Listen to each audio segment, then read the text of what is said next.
terrorists from our community. We are in the beginning stages of carrying out the largest deportation campaign in American history. Over this past weekend, it was announced that through Operation Tidal Wave, a joint effort between ICE Miami and Florida law enforcement agencies, nearly 800 illegal aliens were arrested during the first 4 days alone. Among those arrested were a Colombian murderer, alleged MS-13 and 18th Street gang members, and a Russian with a red notice for manslaughter. And on the other side of the country, in the early Sunday morning hours, DOJ and DHS together launched a joint raid of an illegal alien underground nightclub used by Tren de Aragua in Colorado Springs, Colorado. DHS took more than 100 illegal aliens into custody, and many drugs and weapons were also seized. Operation Tidal Wave is a preview of what is to come around this country. Large-scale operations that employ our state and local enforcement partners to get criminal illegal aliens off our streets. As always, President Trump and our entire administration are grateful for the courageous law enforcement officers who are putting their lives on the line every single day to protect their fellow Americans and to keep our country safe. After 4 years of being vilified and hamstrung by the Biden administration, heroic ICE and CBP officers finally have a president who has their backs and is allowing them to do the jobs they signed up to do. There's no person who can attest to that more than our incredible border czar here at the White House, Tom Homan, who has dedicated his professional career to protecting our country and enforcing the law. I will let Tom deliver some short remarks, and then we'll open it up for questions today. Thanks for being here, Tom. Thank you. Just a few things. Look, I started in the Border Patrol in 1984. I've been at this for over 40 years. I worked for 6 presidents, starting with Ronald Reagan. Every president I ever worked for took border security seriously, because you can't have national security if you don't have strong border security. We got to know who's coming in, what's coming in, where's coming in, why it's coming in, right? Even President Obama and President Clinton took some steps to secure the border because they understood national security was important. Joe Biden was the first president in the history of this nation who came into office and unsecured the border on purpose. That's just a fact. We handed the Biden administration, after President Trump's first administration, we handed the Biden administration the most secure border in my lifetime, and he unsecured it on purpose. Now, President Trump and this administration here, their success is unprecedented. We beat Trump's first administration on border success. Border numbers are historic low. Today, as I'm standing here, we have the most secure border in the history of this nation. And the numbers prove it. President Trump's policies are saving lives every day. There's been studies done that says 31% of women that make that journey through use of cartels get sexually assaulted. When President Trump has illegal immigration down 96%, when 96% less people are coming, how many women aren't being sexually assaulted by the cartels? How many children aren't dying making that journey? How many women and children aren't being sex trafficked into this nation? How many known suspected terrorists aren't making it into this country? How many pounds of fentanyl isn't getting into this country to kill young Americans? How many women and children aren't sex trafficked? Under Joe Biden, sex trafficking is up 600%. We had 4,000 aliens dying making that journey. We had 250,000 Americans dead from fentanyl that came across the open border. President Trump's policy saves lives every day. Even the border wall saves lives. The people want to hate on the border wall. Every place a border barrier has been built, illegal migration's declined, illegal drug flows decline. But you know what no one talks about? The border wall saves lives. Because the most vulnerable, the women and children, can't get over that wall, which means they're going to a place where there's not a wall. And what's waiting on them? The men and women of the United States Border Patrol who will take care of those humanitarian needs, the health needs right off the bat. We just went over the numbers. Let me talk about a few numbers that are important to me. Under the Biden administration, we averaged over 11,000 many days, over 12,000, even some days 15,000 illegal entrants in the United States. 15,000. You know what the number was last 24 hours? 178. 15,000 to 178. Unprecedented success. On an average day in the Biden administration, known gotaways, people we knew crossed the border because they're on video drone traffic or sensor traffic, cross the border, weren't apprehended, weren't fingerprinted, weren't vetted. Average day under Joe Biden, more than 1,800 gotaways. Yesterday, 38. 38 too many? We'll get that to 0. But we went from 1,800 to 38. And finally, that was said earlier, under the first 100 days, or it was actually January 20th to April 1st, last year, 184,000 illegal aliens were released into the United States. Under this administration, 9. 4 of them were material witnesses in a criminal investigation. We need them here to testify in a serious criminal trial. 4 was extreme medical condition. We couldn't return them because they were in such bad shape. And 1 was a humanitarian issue. This is unprecedented success. The border secure. President Trump saving lives. President Trump has proven no one does it better than President Trump. There is no equal, it's not even close. So God bless the men and women of the Border Patrol. God bless the men and women of ICE who strap a gun to the hip every day, put on a Kevlar vest to not only secure our border and protect our national security, but the ICE agents in the interior, they're removing public safety threats and national security threats every day. While you're all sleeping at 2, 3 o'clock in the morning, there are men and women out there enforcing the law and making this country safe again. And we're going to keep doing it. It's full speed ahead.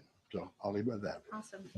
Thank you, Tom. And thanks for all your great efforts. We do want to open it up to questions. If you have border related questions for Mr. Homan, and I'm also happy to take any non-border related questions. I'm happy to take border questions too, but Tom is here offering his time. So we encourage you to ask him questions. We'll start with our new media seat today. As always, Rogan O'Hanley, former Hollywood entertainment lawyer. I didn't know that, Rogan, who got fed up with the far left ideologies of California and now posts conservative political commentary online for his more than 7 million followers across all major platforms. He joins us today from the great state of Florida. Why don't you kick us off today, Rogan? Thank you, Caroline. In Trump's first 99 days, we've seen a coordinated assault on the rule of law by radical judges. We're thwarting his agenda with an unprecedented number of national injunctions. These judges are providing more due process to violent MS-13 and Tren de Aragua illegal aliens than they did for American citizens who peacefully protested on January 6th.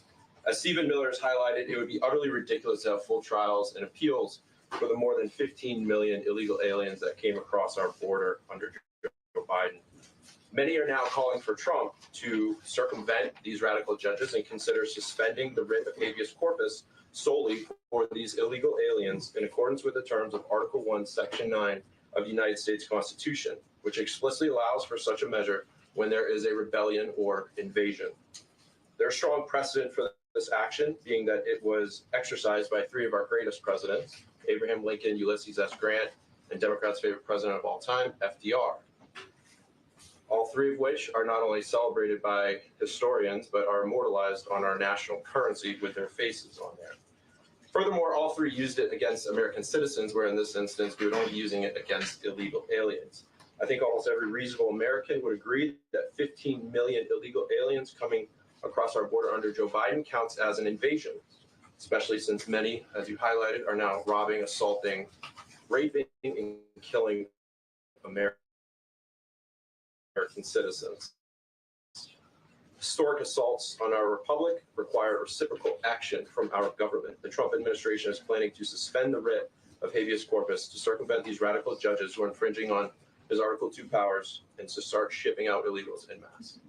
I have not heard such discussions take place, but I can assure you that the president and the entire administration are certainly open to all legal and constitutional remedies to ensure we can continue with the promise of deporting illegal criminals from our nation's borders. And I also agree with the premise of your question, which doesn't happen in this room often, but I do agree with yours. It is absurd that the previous administration was allowed to allow 15 million that we know about illegal aliens into this country with very little pushback from our judicial branch.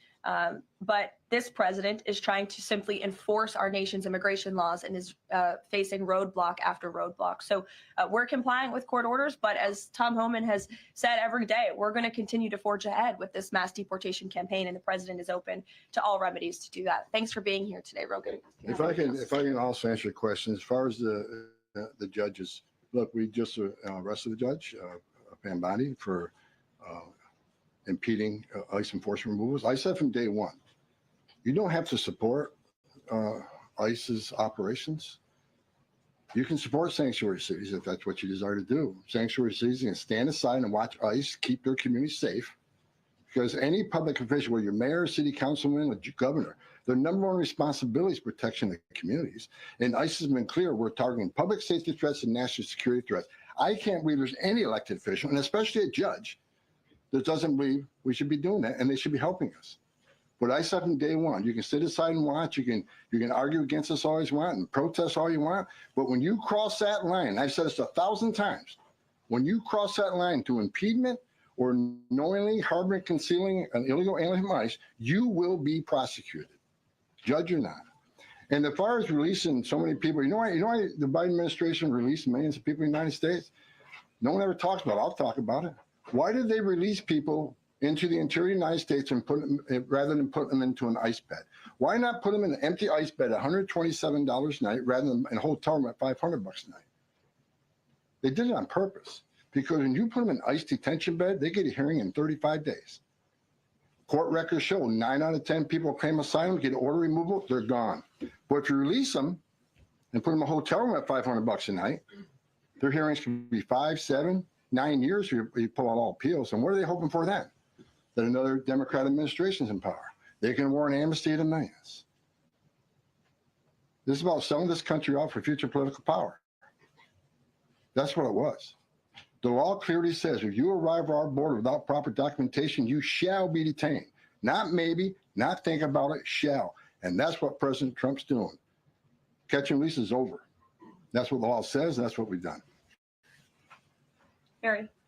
A question on Abrego Garcia, if I can. The president recently said when it comes to facilitating his release, he's leaving that up to his lawyer. So just to be clear, have there been any negotiations between the U.S. and El Salvador over his release or facilitating his release? I will tell you what the president of El Salvador told all of you in the Oval Office. El Salvador does not intend to smuggle a designated foreign terrorist back into the United States. He is an El Salvadorian national.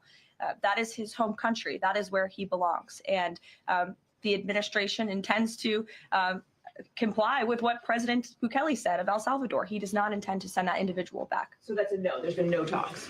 What I have told you is that the president of El Salvador has made this quite clear. Kate. Karoline, can you tell us more about the meeting between President Trump and President Zelensky over the weekend? Did that meeting change anything? Did Trump leave that meeting thinking any differently about negotiations and next steps on this? Look, the president talked about this after the meeting himself yesterday when he took questions from reporters on Air Force One. He thinks that he is increasingly frustrated with leaders of both countries. He wants to see a permanent ceasefire. I understand Vladimir Putin this morning offered a temporary ceasefire. The president has made it clear he wants to see a permanent ceasefire first to stop the killing, stop the bloodshed. And while he remains optimistic he can strike a deal, he's also being realistic as well. And both leaders need to come to the table to negotiate their way out of this. And I do think that the president meeting with President Zelensky shows that he is exuding a lot of effort and time into this because he wants to be a peacemaker president, which he was in his first term. He intends to do that again. And this is an incredibly difficult situation and conflict that President Trump inherited from President Biden, who allowed this war to start in the first place. But he's focused on solving this problem. Does anyone have border questions? Sure. Thank you, Karoline. If border crossings are at a record low, why should it still be considered an emergency?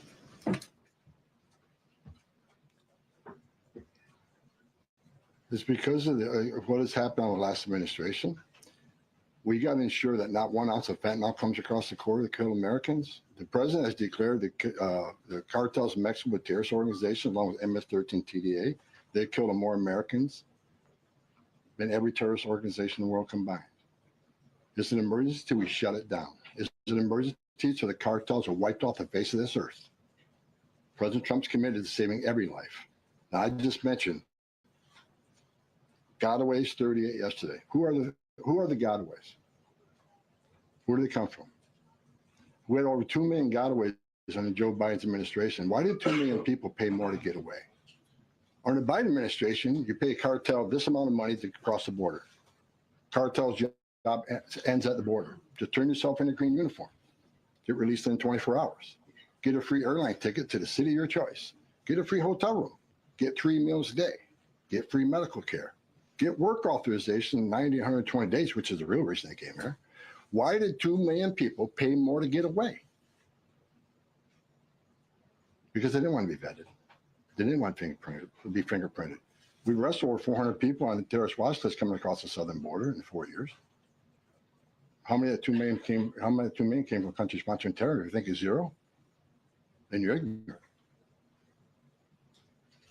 This is the biggest national security failure this country's ever seen. This is a border emergency until we end it, end all of it. We're making good strides, but right now it's still an emergency until we shut it down. Go ahead. This is a question for Mr. Homan. Late last week, there were 3 U.S. citizen children who were removed with their mothers who were in the United States illegally. There have been a federal judge in Louisiana who was appointed by President Trump said that he was concerned that there was, quote, no meaningful process. Are you concerned that due process, at least for the U.S. citizen children, is being flouted and that the speed at which the enforcement is being done could lead to errors, as was the case in the Abrego Garcia case? And then also if you could give an update on the deportation numbers under this administration and whether you're pleased with them. First of all, I don't accept the term error in Abrego Garcia. There was an oversight. There was a withholding order. But things have changed. The facts around the withholding order has changed. He is now a terrorist, which means the withholding order set aside. And the gang he was fearing from being removed out of El Salvador no longer exists. So the facts around that case are totally different. I'll let the lawyers litigate that. But as far as the 3 USC kids, I'd said from day one, that if you enter this country legally, it's a crime. If you remain in this country legally and you ignore a judge's order about deporting, if you choose to have a U.S. citizen child, knowing you're in this country legally, you put yourself in that position. You put your family in that position. What we did is remove children with their mothers who requested the children depart with them. This was a parental decision. Parenting 101. The mothers made that choice. And I tell you what, if we didn't do it, the story today would be Trump administration separating families again. No, we're keeping families together. So when a parent says, I want my 2-year-old baby to go with me, we made that happen. They weren't deported. We don't deport U.S. citizens. The parents made that decision, not the United States government. But I don't hear any questions about Laken Riley had a mother. She's never going to see her child again. Rachel Morin, she had 5 children. Those children are never going to see their mom again. This administration is doing the right thing. Every public safety threat we arrest from this country and move them, this country is much safer. So parents will make a decision what happens to their child. Having a U.S. citizen child does not make you immune from our laws. If that's the message we send the entire world, enter the country legally. It's a crime. Don't worry about it. Get order removed by an immigration judge. Don't worry about it. No one's looking for you. And have a U.S. citizen child and you're immune from our laws, you're never going to fix the border. People will keep putting themselves harm's way. More women would die. More children would die crossing this border. We got a secure border by enforcing our laws. We're not making this up. We're enforcing laws under statute enacted by Congress, and it's the right thing to do. Can you give an update on the deportation numbers under this administration? Mr. Homan. What are you asking for? We just provided the numbers. The number of deportations that have occurred under this administration, whether you're pleased with that. Last number I got was 139,000 deportations. Am I happy with the numbers? Are good, especially if you look at the ICE numbers. The ICE arrest removals are far beyond a Biden. But I read the media. Oh, ICE, the deportations are behind Biden administration. Well, why? Because they counted border removals. We don't have 10.5 million people crossing the border. We don't have border removals. So Joe Biden could have deported 5% of his encounters, and numbers will still be higher than us on the border removals because we have a secure border, the most secure border in the history of this nation. Compare apples to apples, ICE arrests and deportations are far more than Joe Biden. That's great. Karoline. Sure, go ahead. Mr. Homan, talking about the border wall, can you give us an update as far as how many miles are being built today? And is Mexico paying for it, as the president said they were going to? Well, first of all, I'll answer that question because I already answered it in my opening remarks. To date, since January 1st, there's been more than 85 miles of new border wall construction in various stages of that construction and planning. The president has made it clear to Congress that we want to see more funding for not just border wall construction, but also to support our ICE agents and our Border Patrol agents who are on the ground facilitating with this mass deportation effort. So he's clear that Mexico is not going to pay for it? Is that what you're saying? Let's address that. Trump said Mexico will pay for the wall. They have in a roundabout way, have they not? Putting 10,000 military on the northern and southern border, taking the action they did to remain in Mexico. They didn't have to do that. They're doing it. Putting military on the southern border. Have moved illegal immigration to a record low. We're saving millions of dollars every day on detention, transportation, removal proceedings. We've more than made up for the cost of that wall because of the actions of Mexico. So is Mexico helping build that wall? Yeah, because we're saving so much money, millions of dollars a day, that we can afford to build that wall. So actually, yes, they're helping to build a wall. John. Thanks a lot, Karoline. Mr. Homan, a question for you. You're the border czar. Can you give an estimate as to how many individuals are in the United States illegally? That's number one. I'm sure you're very familiar with that number, an estimate. And the second question is, I have a list that the White House put out of individuals, 100 ICE arrests since the beginning of the president's term, and the people are arrested for various very serious crimes: first-degree murder, convicted of rape, convicted of murder and aggravated burglary, sexual assault of a child. How many of the individuals that are in the United States illegally are people like this, really bad people?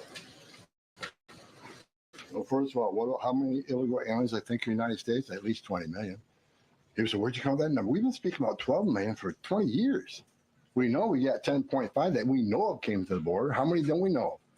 I talked about known gotaways at 2 million. How many unknown gotaways we have? Like between the Big Bend sector in Texas, where there's no technology, how many 1,000 people did get across through there? We wouldn't know. We would know now. But, you know, so I would venture over 20 million. But your question is, last count, last I looked, there was about 700,000 illegal aliens with criminal charges walking the streets of this country. 700,000. And that's what we're looking for now. That's what we're prioritizing, them and national security threats. We'll go to the back row. Thanks, Caroline. Yes. For Mr. Homan, I'm Taylor with Spectrum News. We have a station up in Rochester, New York. It was reported you're visiting there tomorrow. Can you talk a bit about the purpose of your trip? I know the Trump administration is suing the city over its sanctuary city policies, how the executive order Caroline alluded to ties into it, and what your message is for communities and community leaders who say, we're able to establish our own rules here. We're worried about this input from the federal level. Can you talk a bit about that? Well, same thing I talked about earlier. I don't think any elected mayor, any elected governor should want public safety threats, those illegally in the United States, public safety threats walking through the community. And what happened in Rochester, HSI agent called for emergency assistance. Officers of Rochester PD responded to a call from emergency assistance from a federal law enforcement from a federal law enforcement officer. They responded. Then they got disciplined. I don't think anybody can come up with one instance where an ICE agent, a Border Patrol agent didn't respond to an emergency call from assistance from any law enforcement agency. Cops need to help cops, especially in an emergency situation, but they got disciplined. And I met those officers down in Nashville soon after that. I think it was a couple of days after it. And I told them I stand with them. They did the right thing. Law enforcement responding to emergency assistance from law enforcement. So I'm going up there to support the men and women law enforcement, the men and women who carry that badge and gun every day. They're working the streets at 2 a.m. while we're all sleeping. I'm going to give my support. And they just announced a lawsuit, and that's one of many. Sanctuary City is going to be sued in this administration for flouting immigration law.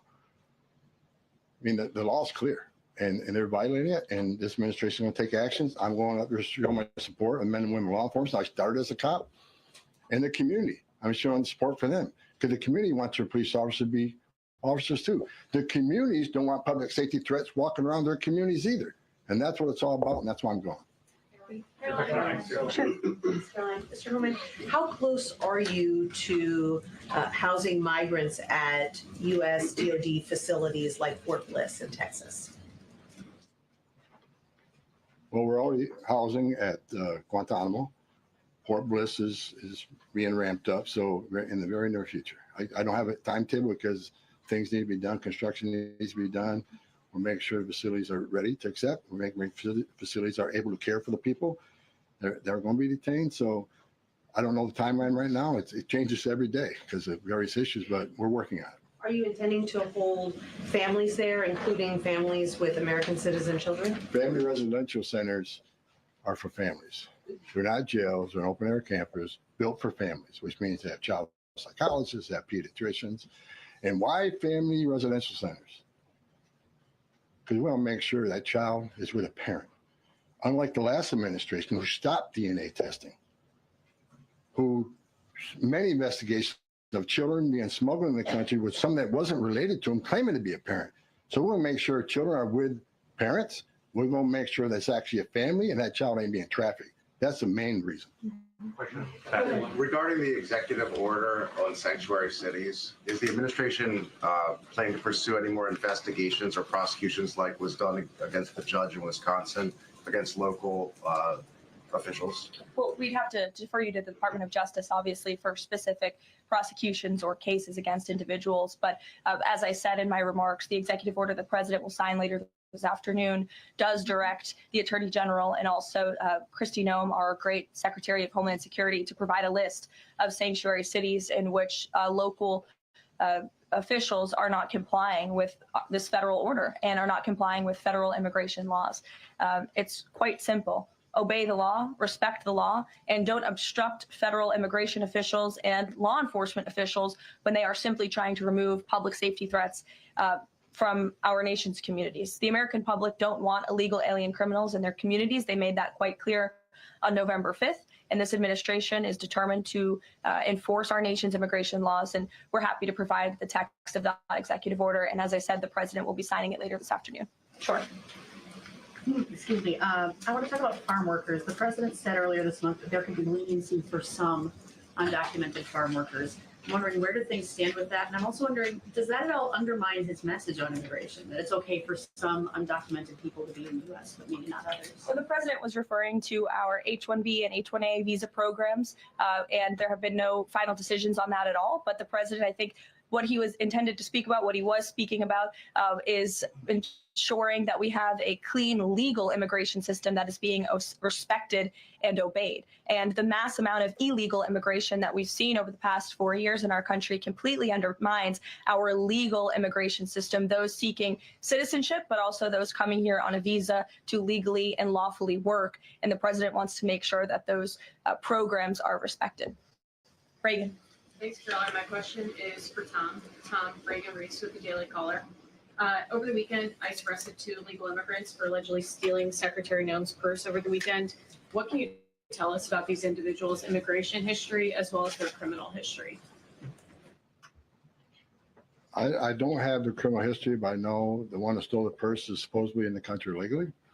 But pick the wrong person, steal first from. I mean, Secretary Noem's a strong secretary. I know I've been talking about the success of men and women of the Border Patrol and ICE, but under her strong leadership, she's a game changer. So I'm happy to work with her, despite the media I've read that me and Kristi Noem have differences. Me and Kristi Noem are attached at the hip. There's no daylight between us. We're both going to push the president's agenda. She's a strong secretary, and I'm glad she's in here. And I'm glad, but again, that illegal alien, pick the wrong person, steal person. I'm telling you. Mary Margaret, go ahead. Thank you, Caroline. I have 2 questions, one for Mr. Homan, one for you on the White House Correspondents' Dinner. I'd like to start with you, though, Tom Homan. This list has a very high number of sexual assaults on a child. Can you comment on that and why there's so many crimes against children committed by illegals in this country? I don't know why. It's sick. It's the worst crime in the world when you sexually assault a child. I mean, the most innocent of us all. But that's why I made a statement that one time I was going to go to Boston, bring hell with me. And the media went crazy. At the time, Homan says, we're going to Boston, bring hell with them. I was going to bring hell to illegal aliens that rape children. There's not more heinous crime. And as you can see, the amount of child rapists we've arrested under this administration, that could have been arrested under the Biden administration. They were out there. They had their final orders. They were out there, but they didn't go look for them. They were too busy releasing millions of illegal aliens in this country. And the numbers prove it. The removal numbers of criminals was the lowest. ICE had the lowest number of removals in the history of ICE under Joe. At the same time, you had historic illegal immigration on the border. ICE had the lowest numbers in the history of the agency. That shows the difference between two administrations. We're looking for every one of them. People want to know, okay, when am I going to retire for the third time? I'll retire when every public safety threat, national security threat, child rape is eradicated from this country. That's when I'll rest. Thank you so much. And then Karoline, really quick. Alex Thompson said at the White House Correspondents' Dinner, and I'm going to read his quote, "President Biden's decline and its cover-up by the people around him is a reminder that every White House, regardless of the party, is capable of deception. We, myself included, miss a lot of this story, and some people trust us less because of it." Can you comment on those remarks and whether you agree with that assessment? I do agree with that assessment from Alex Thompson, who I understand won an award for writing a story months and perhaps years after the American people already knew that story to be true. Millions of Americans watched our mentally incompetent president struggle with his day-to-day duties of this office. We watched our country be ran into the ground as a result, and nobody in the media wanted to write about that, talk about it. There were many reporters, I will say, right-leaning reporters who did talk about that, who didn't get awards, didn't get coverage. In fact, they were lambasted for their coverage. And I remember being on President Trump's campaign, talking about Joe Biden's clear mental incompetence and being accused by people in this room of manufacturing deep fake videos, trying to persuade the public into not believing what they saw with their own eyes for many years. And I think it's about time the legacy media finally admits that was one of the greatest cover-ups and scandals that ever took place in American history. And certainly it did contribute to the decline in the trust that Americans have for the legacy media. Which, by the way, is why we've made many changes to this briefing room in this White House. It's long overdue. Peter, go ahead. Thank you. A few things. You guys arrested a Milwaukee County Circuit judge for allegedly helping illegal immigrants get away. As you guys look at other judges, would you ever arrest somebody higher up on the judicial food chain, like a federal judge or even a Supreme Court justice? Well, that's a hypothetical question. Again, I defer you to the Department of Justice for individuals that they are looking at or individual cases. But let's be clear about what this judge did. She obstructed federal law enforcement who were looking for an illegal alien in her courthouse. She showed that illegal alien the door to evade law enforcement officials. That is a clear-cut case of obstruction. You don't have to be a lawyer to understand that. And so anyone who is breaking the law or obstructing federal law enforcement officials from doing their jobs is putting themselves at risk of being prosecuted. Absolutely. You guys have at least 18 written trade proposals. We still don't know who they are from or what they contain. What is the holdup with that? There's no holdup. We're working round the clock. The trade team is working all day. I was on the phone late last night with Secretary Lutnick. I was on the phone this weekend as well with Secretary Bessent. I mean, the entire team is working 24/7 to get these trade deals done. And I think you'll be hearing more about them this week. I don't want to get ahead of the trade team or the president in announcing potential deals, but certainly I can assure the American public that this administration is full speed ahead in cutting good and fair trade deals on behalf of the American worker. And one more. After the president's Truth Social post, the Browns finally took Shadur Sanders. Does the president think he deserves credit for Sanders getting picked? And does he think going to the Browns is better than being undrafted? Hey, all I will say is the president put out a statement, and a few rounds later he was drafted. So I think the facts speak for themselves on that one, Peter. We'll go to the back row in the middle, to the blonde. Yes. Hello. President Trump has said that Secretary Hegseth will get it together. Does he think that Hegseth doesn't have it together right now? Look, the president has made his position on Secretary Hegseth quite clear.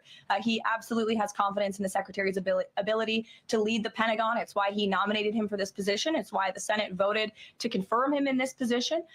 And look at the success that DOD has had thus far. Their successful operation against the Houthi terrorists in the Middle East. You look at the recruitment and retention levels for all branches of our armed forces are on the incline, which is exactly what this president intended to do. Secretary Hegseth has completely wiped out DEI from the Pentagon as well. And so he's going to remain focused on standing up for our war fighters, on implementing President Trump's peace through strength foreign policy agenda abroad, and the president supports him in his role. Sure.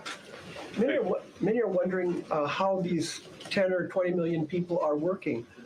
Is there some efforts to clamp down on employment because they're working somewhere to keep staying here? The number of worksite enforcement actions have tripled this year, and it's going to triple again. Because in sanctuary jurisdictions especially, if we can't arrest a bad guy in the safety and security of a county jail, they're going to release them into the community. That means we go into the community. If we can't arrest them in the community, we'll arrest them at their work site. We got to do what we got to do to arrest public safety threats. There's no sanctuary for public safety threats in this country. So worksite enforcement is going to increase even more than it already has. And another reason for worksite, the last administration stopped worksites. Where's the number one place we find victims of trafficking, victims of forced labor trafficking, and work sites? So not only are we going to enforce law on work sites, we're going to save victims of trafficking. That's another reason we've increased worksite enforcement. Well, go ahead, Brian. Sure. We'll take one more question. This is for Mr. Homan. We all walk by these heinous yard signs that are along Pebble Beach. What is some of the feedback that your ICE agents are getting in the field from the community as they remove these individuals from their families, their neighborhood, their schools, or all the places in their community? What's been the reaction that your ICE agents have gotten from the people who live amongst these individuals? The morale of ICE and Border Patrol is at all-time high because they're getting to uphold the oath they took, and they're enforcing the law. Border Patrol and the Biden administration, I met with hundreds of them. They felt like Uber drivers and tourist agents. These men and women joined the ranks of ICE and Border Patrol to enforce the law, make the community safer, and protect national security. I hear it all the time. There's a lot of people in this country who don't like me. I don't care. But when I walk to an airport, I have many people walking up to me and thank me for what I'm doing, and I'm not taking credit for anything. The success of the border and immigration enforcement is President Trump and the men and women wearing that uniform. God bless each and every one of them. But I take a pleasure in seeing it because in 40 years of doing this job, people always want to say, why are you so emotional when you testify? Why are you so emotional on network? Because if they wore my shoes for 40 years, they'd understand why I'm emotional. I've talked to little girls as young as 9 years old that were raped multiple times by the cartel members. And when you get to your knees and you talk to that little girl and everything innocent and pure has been ripped from her, when you listen to the Laken Riley, 17 minutes, that young lady fighting for her life, don't just think, okay, a young woman died. Think of how she died, the terror that she went through. And these children are sexually assaulted. I stood in the back of a tractor trailer and 19 dead people at my feet that baked to death. Illegal immigration is not a victimless crime. And so every sick person we take off the streets, especially child rapists, it makes this country much safer. Every illegal alien we arrest, public safety threat, one at a time makes this country safer. But I got one thing I need to say real quick before I leave. Take your notes from me, Tom. Take my notes from me. I'm going to read it. I don't want a misinterpretation when I'm reading it.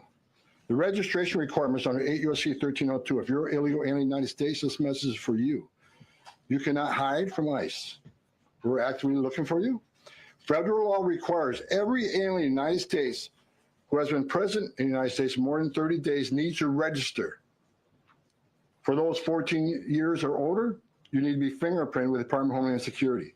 Federal law requires every alien in the United States to tell DHS in writing if you have a change in address within 10 days of changing that address. Failing to register with DHS and failure to tell DHS about your new address are criminal offenses, and they're going to be treated as such. Starting today. Make no mistake, if you're in the country illegally and you fail to do what the law requires, we will prosecute you, you will go to jail, then we'll deport you. Second law, penalties for failure to depart, 8 U.S.C. 1253. If you're alien inside the United States who has a final order, this message is for you. If you have a final order, the Trump administration is committed to enforcing our immigration laws, especially for those aliens who have received final orders of deportation. There are currently around 1.4 million illegal aliens who've been ordered removed, but remain here in violation of the law. We will aggressively prosecute, consistent with longstanding law, those aliens for failing or refusing to depart, or who takes other related actions aimed at hindering their removal. You cannot open the door. You cannot answer our questions. You cannot open your car door. you consider it to evade law enforcement. If you fail to leave the United States after receiving a removal order, we can and will issue monetary fines up to $998 a day. Evading your arrest, knowing you have a final order or removal, is a criminal offense. We will prosecute, then we'll deport you. Get your affairs in order. If you're in the country illegally, work with ICE, go to CBP 1 home app, and leave on your own. Because we have to find you, deport you, and prosecute you. You'll have a bar placed on you, and you won't come back to this country. You won't be able to come back on a visitor's visa, a tourist visa. If you have U.S. citizen child, can't petition for you. If you're in this country, well, you get your affairs in order and work with us and get yourself removed from this country. That's what law requires, and we're going to enforce that law. Awesome. Thank you so much, Tom. You can get back to work now. Look, he's already leaving. He's got a lot to do, a lot of illegal immigrants to deport. But thanks, everyone, for joining us bright and early this morning. As I said at the top, we will do this again tomorrow to talk about the economy, which is another promise made and kept by the president. And I'll be joined by the Secretary of Treasury, Scott Bessent, 8:30 tomorrow morning. Today, the president is welcoming the Super Bowl champions, Philadelphia Eagles. If we have any Philly fans, that will be at 4 o'clock. And then the president will sign those executive orders I spoke of and a few others at 5 p.m. So we'll see you all later. Have a great day. Thanks, Karoline.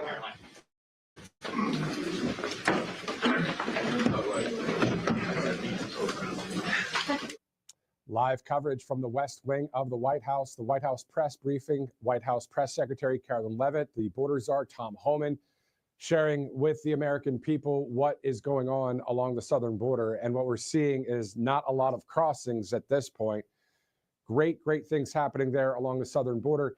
Now, getting the fentanyl to stop coming through, or the narcotics through the waterways, the U.S. Coast Guard, the Navy, the military in general.